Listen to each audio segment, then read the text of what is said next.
Oh, hi YouTube. It's Bible Teen.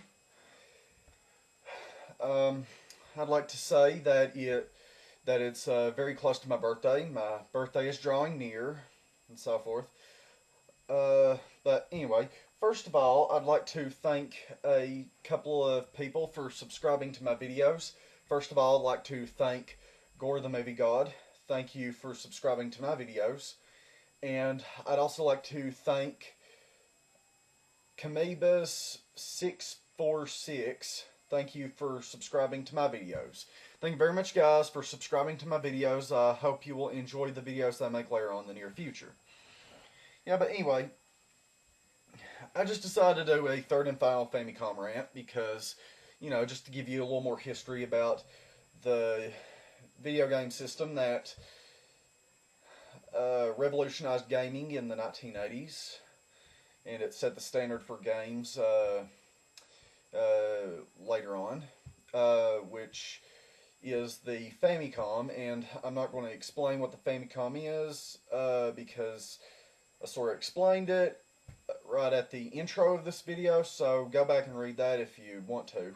But anyway, where to start back at?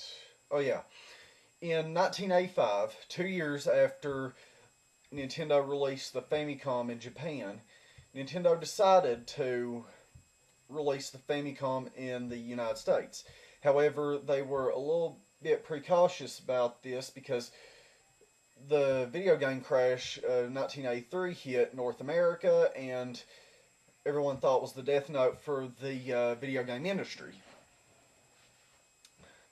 So they decided to market the Famicom as the Nintendo Entertainment System and make it look a little bit similar to like a VCR design.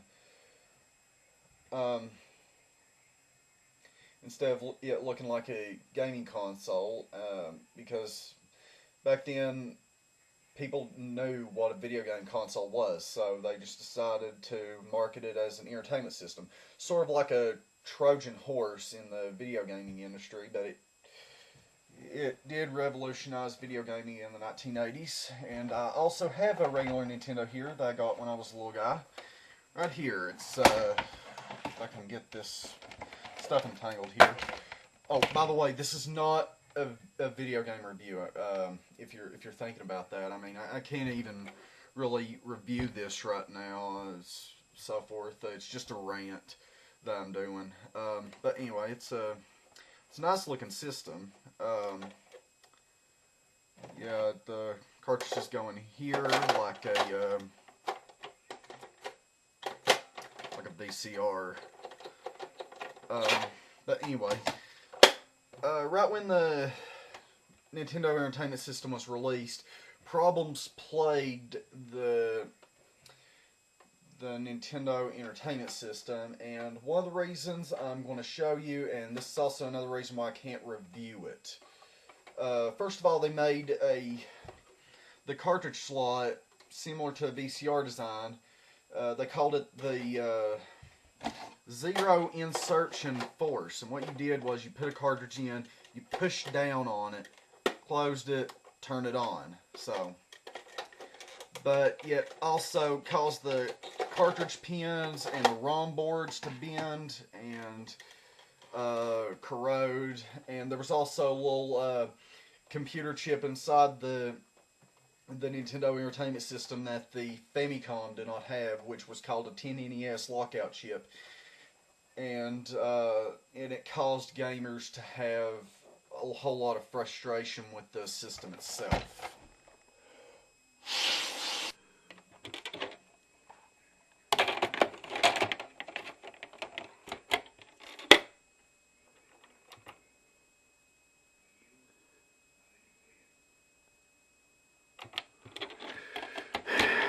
Why is it not working? So, yeah, that's pretty much what happened with the Nintendo Entertainment System in North America. But hopefully I will try to look at the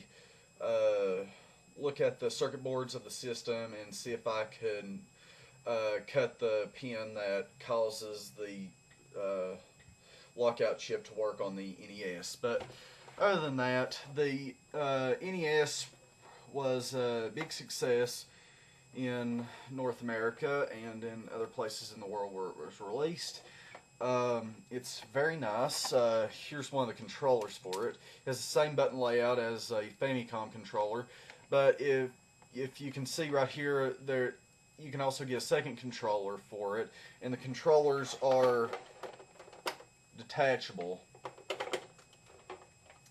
But the second controller does not have a microphone and volume slider like on the second controller on the Famicom. Instead, they did put in start and select buttons because those they did not have on the second controller on the Famicom. But anyway, this system was very nice. It did really well throughout its lifespan. It lasted through until 1994, I think. Yeah, but anyway, it was a very good system. So anyway, in 1986, 3 years after the release of the Famicom, and just 1 year after the release of the Nintendo Entertainment System, Nintendo released a disk drive for the system called the Famicom Disk System. And what that was is it was a add-on unit for a Famicom, and it played games on it on floppy disks that you can write data on the floppy disks and continue your game from there. So why did they not use backup battery cartridges right before they released the disk system? At the time, Nintendo considered the cost of a battery backup safe cartridge too high, so they released the disk system. Because cartridges were expensive to produce back in the early 80s, so they decided to release the disk system, a much cheaper way to develop the games and distribute them, and so forth. And the NES was released throughout the development of the disk system cycle, which meant that they were probably going to release the disk system in the U.S. And how I know this, you can remove this. You can remove this little flap right here, and underneath the flap is a little piece of plastic covering an expansion port, and that was for the disk system.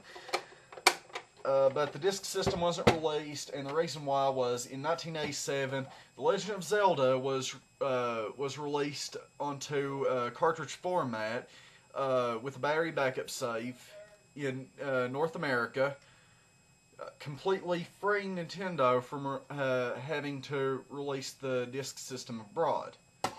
And then a year later, Zelda 2 Adventure of Link came out onto cartridge, and by then people already knew that the disk system was not going to be released in North America. But other than that, the Famicom is a good system, and so is the NES. So anyway, that's all I wanted to talk about. I hope you enjoyed this last Famicom Rant video. So see you later.